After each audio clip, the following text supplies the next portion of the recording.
Education centre में आपका स्वागत है। आज हम लोग Bihar civil court clerk, reader, steno की प्रारंभिक परीक्षा का हम लोग न्यू पैटर्न पर आधारित इंग्लिश सेट करने वाले हैं का सेट नंबर 5 करने वाले हैं। यदि इस चैनल पर आप लोग पहली बार विजिट किए हैं तो चैनल को सब्सक्राइब करके बेल आइकन को दबाना ना भूलें। चलिए हम लोग वीडियो को शुरू करते हैं। एकदम इसी पैटर्न पर जो है Bihar civil court clerk, steno या रीडर किसी का भी एग्जाम हो बिहार का, उसमें इसी प्रकार यहीं से प्रश्न पूछने को मिल। कॉमन ईरर से 3 क्वेश्चन आएंगे। कॉमन ईरर हम लोग देखते हैं। A city dweller find it's difficult to pass away the time in a village. देखिए इस विलेज में जो है, इस गांव में जो है समय गुजारने की बात की गई है, तो यहाँ पर जो है अवे का इस्तेमाल नहीं होगा। पास अवे का अर्थ होता है मर जाना, गुजर जाना, मर जाना, गुजर जाना, पास अवे का अर्थ होता है। और यहाँ पर टाइम बिताने की बात की गई है, टाइम व्यतीत करने की बात कही गई है, इसलिए यहाँ पर अवे नहीं होगा। तो ऑप्शन बी जो होगा इसका करेक्ट आंसर हो जाएगा। नेक्स्ट क्वेश्चन हम लोग देखते हैं। देखिए पैटर्न जो होगा एकदम बिल्कुल हूबहू इसी पैटर्न पर होगा। रूल जो होगा यही से होगा। देखिए जब भी कॉमन ईरर हम लोग सोल्व करते हैं तो सबसे पहले रीडिंग मत डालिए, फाइंड करिए ईरर को, क्योंकि कॉमन नाम क्या है, ईरर, कॉमन ईरर। विजिटर्स, देखिए विजिटर्स जो कि सब्जेक्ट प्लूरल रखा हुआ है तो वर्ब भी रखा हुआ है, बिल्कुल सही। Not permitted entering the park, entering का स्थान पर जो होगा टू इंटर हो जाएगा, टू इंटर द पार्क हो जाएगा, टू इंटर द पार्क हो जाएगा। तो ऑप्शन नंबर सी इसका क्या है, ईरर पार्ट होगा। नेक्स्ट क्वेश्चन देखिए। The fifth and final act of Macbeth content. यहाँ पर देखिए, यहाँ पर जैसे ही दिखा the fifth and final act, तो यहाँ पर जो है सब्जेक्ट एक ही है। अगर सब्जेक्ट एक ही है तो वर्ब कैसा होना चाहिए, सिंगुलर होना चाहिए। और नाउन याद रखिएगा, नाउन में एस या ई एस लगकर प्लूरल बनाया जाता है, जबकि वर्ब ऑलरेडी प्लूरल होता है, उसमें एस या ई एस लगाकर सिंगुलर बनाया जाता है।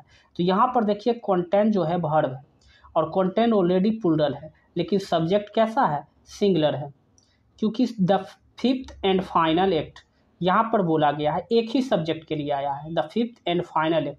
अब यहाँ कैसे गाइड करें कि ये सिंगुलर है या प्लूरल है, तो याद रखिए एंड से अगर जुड़े हुए कोई 2 क्लाउज हो तो उसके लिए देखिए, अगर दोनों के पहले आर्टिकल लगा, डिटरमिनार लगा हो, अगर दोनों के पहले the fifth and the final अगर एक्ट कर दे तो यहाँ पर जो है बिल्कुल सही हो जाएगा, नो एरर हो जाएगा। लेकिन यहाँ पर देखिए डिटरमिनार इसके पहले लगा हुआ है, लेकिन एंड के बाद फाइनल एक्ट के पहले डिटरमिनार नहीं लगा हुआ है, इस वजह से वर्ब जो होगा सिंगुलर होगा। अब वर्ब जो होता है ऑलरेडी जो होता है प्लूरल होता है, उसमें एस या एस लगाकर सिंगुलर बनाते हैं, इसलिए कंटेंट के स्थान पर कंटेंट्स होना चाहिए। तो ऑप्शन बी इसका क्या होगा, एरर पार्ट होगा। इस तरह से ऑप्शन बी इसका सही आंसर हो जाएगा। गलती को फाइंड करना और साथ साथ करेक्शन करना कि वहाँ पर क्या होगा, तभी जाकर आपको कॉन्फिडेंस आएगा। नेक्स्ट क्वेश्चन हम लोग देखते हैं। नेक्स्ट क्वेश्चन में बात किया गया है वन ऑफ द टेररिस्ट। जैसे ही वन ऑफ देखे, हमको वर्ड से पकड़ना है, वर्ड से पकड़ना है, तो वन ऑफ का रूल याद करेंगे। तो वन ऑफ का रूल होता है, वन ऑफ के बाद जो होता है प्लूरल नाउन होता है और सिंगुलर वर्ब होता है, सिंगुलर वर्ब होता है। वन ऑफ के बाद जो इस्तेमाल होता है प्लूरल नाउन और सिंगुलर वर्ब होता है। तो वन ऑफ के बाद टेररिस्ट जो कि बिल्कुल सही रखा हुआ है, नाउन जो है प्लूरल है। और वर्ब देखते हैं तो वर्ब यहाँ पर अगर देखा जाए तो वर्ब क्या है, यहाँ पर प्लूरल रखा हुआ है, जो कि वर्ब कैसा होता है, वन ऑफ के बाद प्लूरल नाउन और सिंगुलर वर्ब होता है, तो वर्ब आर के स्थान पर इज होगा। लेकिन एक चीज़ और यहाँ ध्यान दीजिए, वन ऑफ के बाद अगर प्लूरल नाउन और सिंगुलर वर्ब तो होता है, लेकिन अगर नाउन के पहले हु, बीच लिखते चलिए या डैट रहे तो इसके पहले वाले नाउन से वर्ब गाइड हो। अगर यहाँ पर टेररिस्ट के बगल में हु रख दिया जाए तो यहाँ पर ये क्या हो जाएगा, नो एरर हो जाएगा, क्योंकि टेररिस्ट क्या है, प्लूरल है। तो इस तरह से गाइड करते हैं, लेकिन यहाँ पर ये कंजक्शन का इस्तेमाल नहीं हुआ है, तो इस वजह से यहाँ पर क्या होगा, सिंगुलर वर्ब होगा, आर के स्थान इज होगा।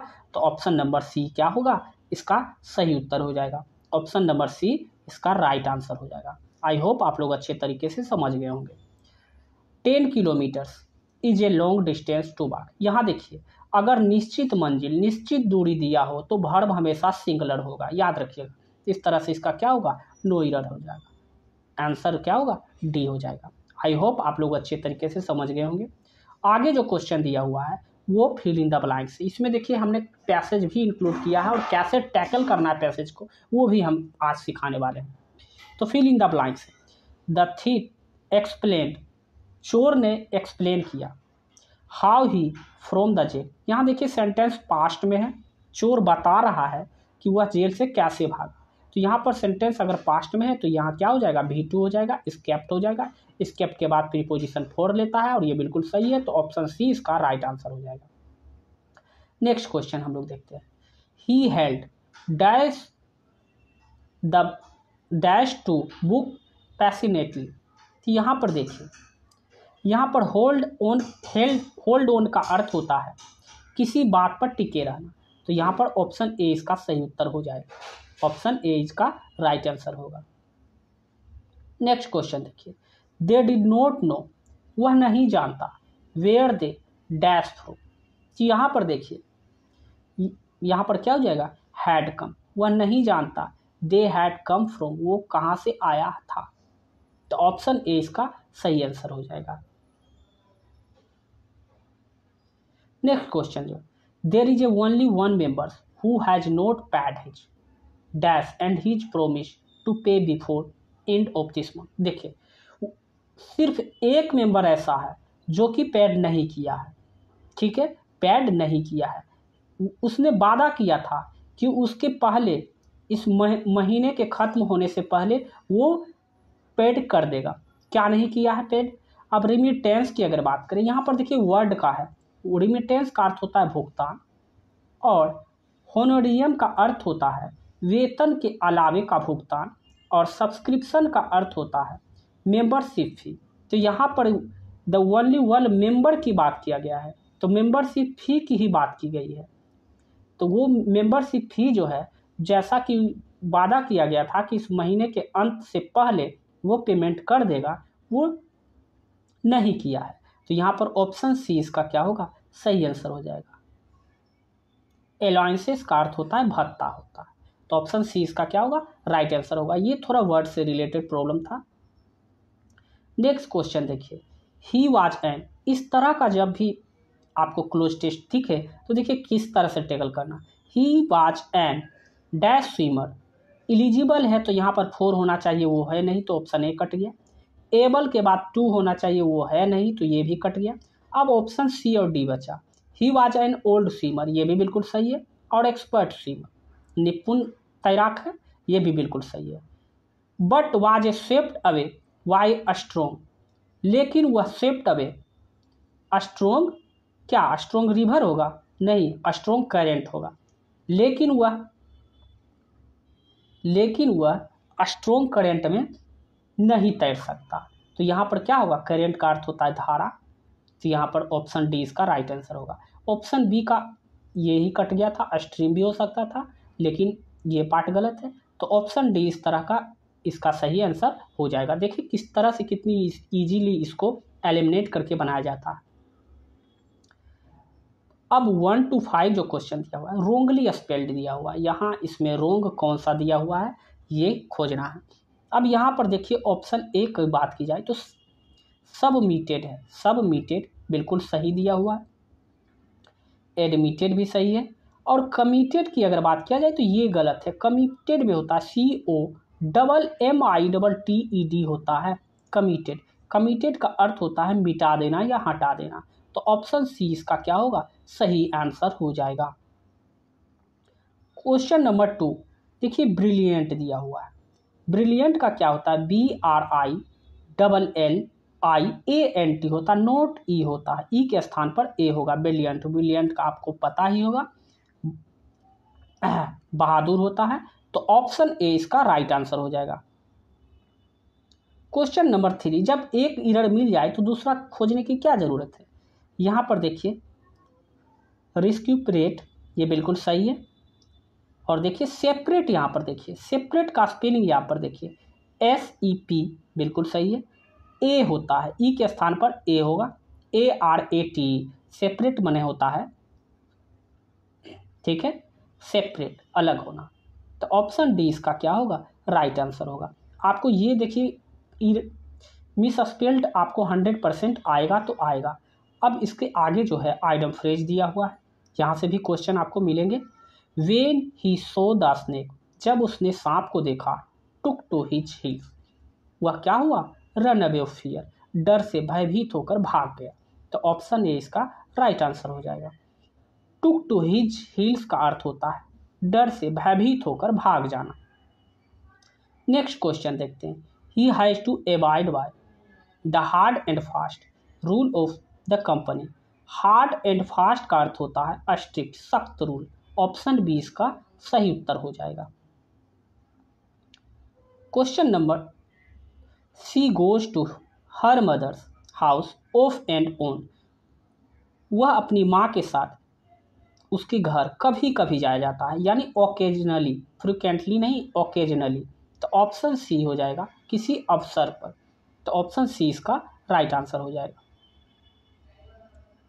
OWS दिया हुआ है, वन वर्ड सब्स्टिट्यूशन दिया हुआ है, तो इसको हम लोग देखेंगे। गिव एंड रिसीव मैच्युअली, इसका होता है रिसिप्रोकेट। ऑप्शन बी इसका राइट आंसर हो जाएगा। अप्रूव नहीं होता है, ठीक है, और ना ही प्रेजेंट होता है। कंप्रोमाइज आप लोगों को पता ही है, रेसिप्रोकेट होता है। ऑप्शन बी हो जाएगा।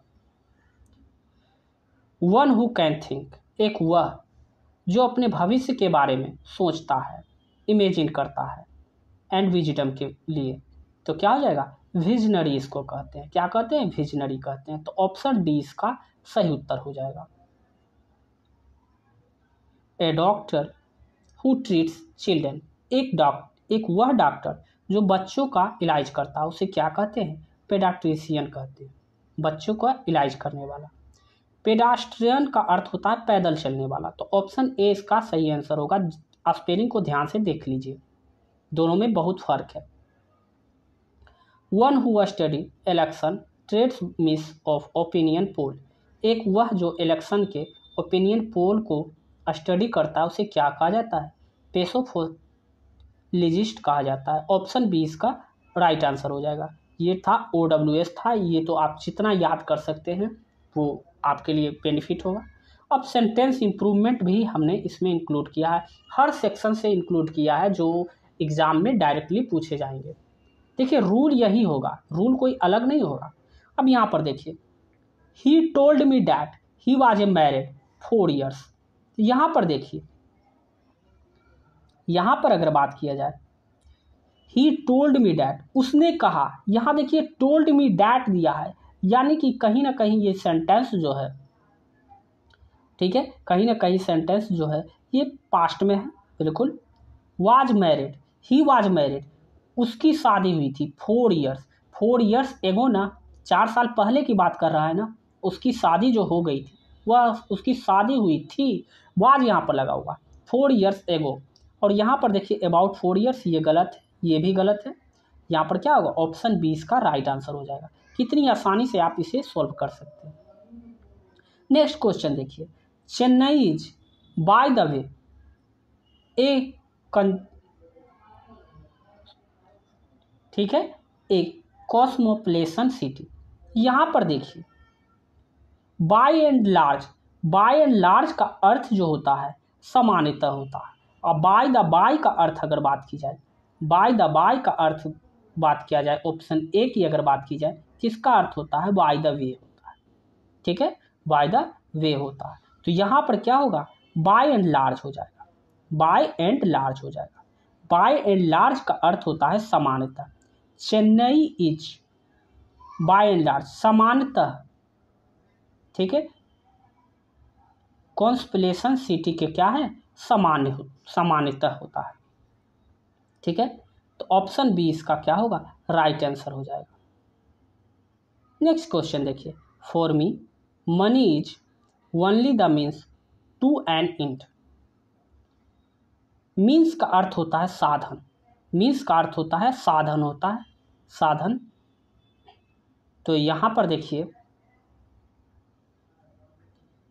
ओनली ए मीन्स होगा, for me only means to I need, ठीक है, मेरे पास पैसा ही एकमात्र साधन है, आखिर में ऑप्शन सी इसका राइट आंसर होगा। नेक्स्ट क्वेश्चन देखिए, the bullet struck a wall and was diverted from its course. तो यहाँ पर देखा जाए, यहाँ पर वर्ड से रिलेटेड दिया हुआ है डाइवर्टेड। अगर डाइवर्टेड की बात की जाए तो इसका अर्थ होता है रास्ते से भटकना। ट्विस्टेड की अगर बात की जाए तो होता है तुर मुड़ जाना, और डिफ्लेक्ट का अर्थ होता है रास्ता बदल जाना। तो यहाँ पर देखिए बुलेट स्ट्रक जो है यानी बैलगाड़ी, वाल एंड वाज है, ये क्या हो गया, रास्ता बदल जाना। रास्ता बदल जाना यानी डिफ्लेक्ट हो गया, ना कि डाइवर्टेड हो जाएगा। डाइवर्टेड का अर्थ होता है रास्ते भटकना, ठीक है, और डिफ्लेक्ट का अर्थ होता है रास्ता बदल जाना, रास्ता बदल गया इस वजह से, ठीक है। तो ऑप्शन सी इसका राइट आंसर हो जाएगा। नेक्स्ट क्वेश्चन जो दिया हुआ है, express meaning of the word given indicate. यहाँ पर अल्टरनेटिव वर्ड दिया हुआ है, सिनोनिम्स दिया हुआ। कंस्योर, कंस्योर का अर्थ होता है आलोचना करना। क्या होता है, आलोचना करना, निंदा करना, आलोचना करना, निंदा करना। तो क्या हो जाएगा इसका, क्रिटिसाइज का अर्थ भी होता है आलोचना करना, जबकि एप्रिसिएट का अर्थ होता है किसी की सराहना करना। एब्यूज का अर्थ होता है गाली देना, और ब्लेम का अर्थ होता है किसी पर आरोप लगाना। तो ऑप्शन ए इसका क्या होगा, राइट सिनोनिम्स हो जाएगा। दूसरा जो है डिलीगेंट है। डिलीगेंट का अर्थ होता है हार्ड वर्किंग, कठिन मेहनत, मेहनती होता है। तो क्या हो जाएगा, इंडस्ट्रियस हो जाएगा, परिश्रमी, कठिन मेहनती। इनडिफरेंट का अर्थ होता है उदासीन होता है। इंटेलिजेंट आप लोगों को पता है, और इनर्जेटिक का भी पता है। तो ऑप्शन ए इसका क्या होगा, सही उत्तर हो जाएगा। आगे जो क्वेश्चन दिया हुआ है, कंटेम्पलेशन दिया हुआ है। कंटेम्पलेशन का अर्थ होता है गहरे विचार में डूबना, गहरे विचार करना, और मेडिटेशन का भी अर्थ होता है विचार करना, ठीक है, ध्यान लगाना। मेडिटेशन का अर्थ होता है ध्यान लगाना, गहरे विचार करना। तो ऑप्शन बी इसका क्या होगा, राइट आंसर हो जाएगा। जबकि कंसिडरेशन का अर्थ होता है विचार करना से। तो ऑप्शन बी इसका क्या होगा, राइट आंसर हो जाएगा। अब एंटोनिम्स दिया हुआ है, वर्ड अपोजिट मीनिंग है, choose the word opposite meaning. Animosity, animosity का अर्थ होता है शत्रुता। एनिमोसिटी का अर्थ होता है शत्रुता। शत्रुता क्या क्या हो जाएगा, लव हो जाएगा, प्यार करना हो जाएगा, ठीक है। तो ऑप्शन ए इसका सही विलोम शब्द हो जाएगा। नेक्स्ट जो क्वेश्चन है, अल्ट्रेक्शन। अल्ट्रेक्शन का अर्थ होता है, ठीक है, अल्ट्रेक्शन का अर्थ होता है विवाद होता है। अल्ट्रेक्शन का अर्थ होता है विवाद, और विवाद का क्या होगा, कंप्रोमाइज करना। विवाद का उल्टा क्या होगा, कंप्रोमाइज करना, चैलेंज, चुनौती नहीं देना। अपोजिशन, यहाँ अपोजिशन नहीं है, यहाँ पर क्या होगा, एक्सप्लेनेशन का अर्थ होता है विस्तार करना, व्याख्या करना। कंप्रोमाइज हो जाएगा, क्योंकि अल्ट्रेक्शन का अर्थ होता है विवाद। तो विवाद को क्या किया जाएगा, कंप्रोमाइज किया जाएगा, इसका विपरीत होगा। तो ऑप्शन सी इसका राइट आंसर होगा। आगे देखिए जो है, आगे जो दिया हुआ है वो पैसेज दिया हुआ है, कॉम्प्रिहेंशन दिया हुआ है। तो आइए हम इस कॉम्प्रिहेंशन को देखिए किस प्रकार से बनाते हैं। पहले हम कॉम्प्रिहेंशन को पढ़ेंगे, फिर बनाएंगे। तो ये अंडरस्टैंडिंग अगर अच्छी होगी तब उस प्रकार से करना। फिर क्या करेंगे, क्वेश्चन पढ़ेंगे, फिर कॉम्प्रिहेंशन को पढ़ेंगे। नहीं, ये तरीका रॉन्ग है। हम क्या करेंगे, बॉलर, बैट्समैन क्या करता है, ठीक है, बॉलर के अकॉर्डिंग क्या करता है, वो बैटिंग करता है। तो वही हम लोग करेंगे, क्वेश्चन के अकॉर्डिंग हम लोग आंसर करने वाले हैं। तो चलिए हम लोग क्वेश्चन से आंसर को टैकल करते हैं। पहला जो क्वेश्चन है वो देखिए क्या है, the main source of animal oil is a. देखिए एनिमल ऑयल का जो मुख्य स्रोत क्या है, क्वेश्चन समझ में आना चाहिए। क्वेश्चन आप समझ गए तो पैसेज में आपका एक भी रोंग नहीं होगा, ये मेरा दावा है। मेरे साथ साथ आप करिए 2 से 3 पैसेज, फिर आप देखिए पैसेज को कितनी आसानी से टैकल करते हैं। क्या है, the main source of animal oil is, ठीक है, एनिमल ऑयल का मुख्य स्रोत क्या है, इतना तो आप समझ गए होंगे।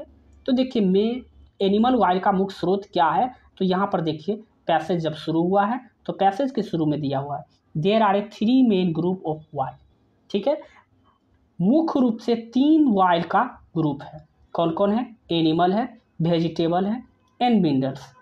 अब देखिए 3 मुख्य ऑयल का जो सोर्स है वो दिया हुआ है, जो कि एनिमल और वेजिटेबल और मिनरल से प्राप्त किया जाता है। अब देखिए great quantity of animal oil, सबसे ज़्यादा क्वांटिटी में जो है, मात्रा में, क्वांटिटी का अर्थ होता है मात्रा में, ऑयल कम्स फ्रॉम वेल, कहाँ से आता है? Comes from well. और क्या पूछा था?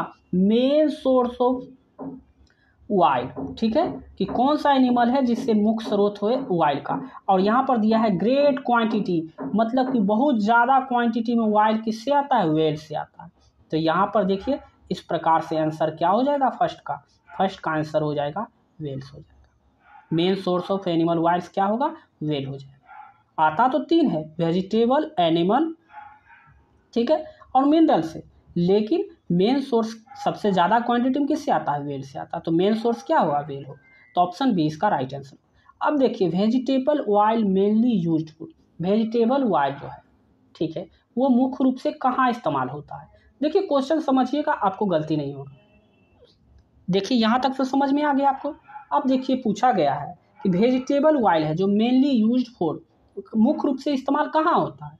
तो यहाँ पर देखिए, यहाँ पर खोजेंगे, यहाँ पूरा रीडिंग नहीं करना है, ठीक है।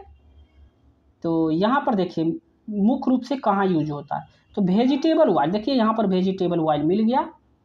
तो यहाँ पर देखिए vegetable oil has been known for a very old time, no household can get without, sorry यहाँ पर नहीं है, यहाँ पर ऊपर ही होगा। Largest animals bird protect well from the cold, provide with a thick कर्नरी बल्बर, बल्बर है वहाँ, wild it produce quantity wild. देखिए यहाँ पर दिया हुआ, यहाँ पर दिया हुआ it produce a great quantity of oil which can be made into a food of a human consumption. यहाँ पर देखिए थोड़ा सा ऊपर से हम लोग लेते हैं इसको, to protect the whales from a cold of the Arctic seas nature has a provide them of a tick covering of fat cold blubber. यहाँ पर एक देखिए कोल्ड बल्बर किसको कहा गया है? यहाँ की जो वेल का जो फैट है उसको बल्बर कहा गया। वेन द वेल किल्ड, जब मछली मारा जाता है, blubber stripped off a wild warm, तो उसको वाइल्ड किया जाता है और produce a great quantity of oil, और उसमें बहुत मात्रा में तेल निकाला जाता है, which we can a made into a food from human consumption, और इसको खाने में इस्तेमाल किया जाता है। A few other creature yield wild but no a mussels they may well, the livers of the and हलविट, 2 kinds of fish yielded nutritious oil, both and liver and oil is a, ठीक है, given a sick children and other individual who need a certain vitamins, vegetable oil। यहाँ पर देखिए vegetable oil has been known from a very old times, बहुत पुराने समय से, no household can get on without it। देखिए कोई घर ऐसा नहीं है जो इसके बिना हो, किसके? वेजिटेबल ऑयल के बिना हो। फॉर यूज्ड इन कुकिंग, इसका इस्तेमाल किस लिए किया जाता है? कुकिंग के लिए किया जाता है। तो यहाँ पर जो हो जाएगा कुकिंग हो जाएगा। यहाँ पर ऑप्शन क्या होगा? 52 का बी हो जाएगा ऑप्शन। अब यहाँ है the dice of fish yielded nursing oil, ये तो लीवर हो जाएगा। देखिए यहाँ पर दिया हुआ है, ये मिला था, ठीक है। यहाँ पर देखिए the liver of cold in halibut 2 kinds of fish yielded nutritious oil, तो यहाँ पर क्या हो जाएगा? लीवर हो जाएगा। Both liver and the halibut oil is given a stick for children, तो यहाँ पर क्या हो जाएगा? लीवर हो जाएगा। ऑप्शन नंबर ए इसका राइट आंसर हो जाएगा। फिर देखिए आगे का क्वेश्चन क्या है, यहाँ पर है the tick protective covering of fat of well is a cold. जो टिक प्रोटेक्टिव जो वेल जो मछली होता है उसका जो लेयर जो होता है प्रोटेक्ट जो करता है उसके फैट्स को, ठीक है, उसे क्या कहा जाता है? तो बल्बर कहा जाता था। ये जस्ट हमने पढ़ा था। तो देखिए यहाँ पर दिया हुआ है,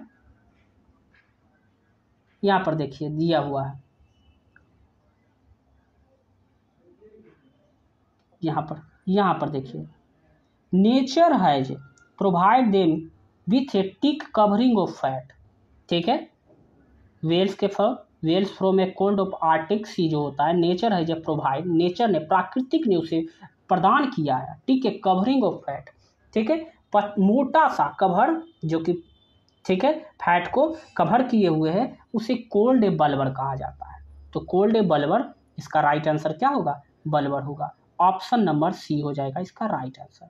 अब देखिए dash are made from vegetable, animal product and the wild certain flowers, ठीक है। यहाँ पर dash product and wild flowers, यहाँ पर dash are made of vegetable animal product.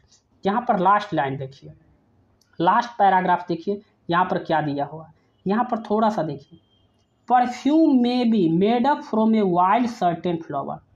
देखिए फ्लावर से जो है परफ्यूम बनाया जाता है, may be made from wild certain flower. वही soap are made made from vegetable and animal produce, ठीक है। Soaps are made from vegetable animal product. तो सोप्स बनाया जाता है किससे? वेजिटेबल एंड एनिमल प्रोडक्ट से।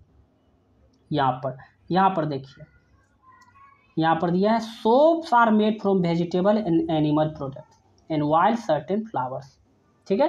तो ऑप्शन डी इसका राइट आंसर हो जाएगा। तो आप लोगों ने, अगर आपको यह वीडियो अच्छा और हेल्पफुल लगा हो तो चैनल को सब्सक्राइब कर लीजिए, और इसका पीडीएफ प्राप्त करने के लिए डिस्क्रिप्शन के नीचे हमारा टेलीग्राम का लिंक दिया हुआ है, वहाँ से जाकर आप इसका पीडीएफ भी प्राप्त कर सकते हैं। तो मिलते हैं हम लोग नेक्स्ट वीडियो में। अभी के लिए बस इतना ही। जय हिंद।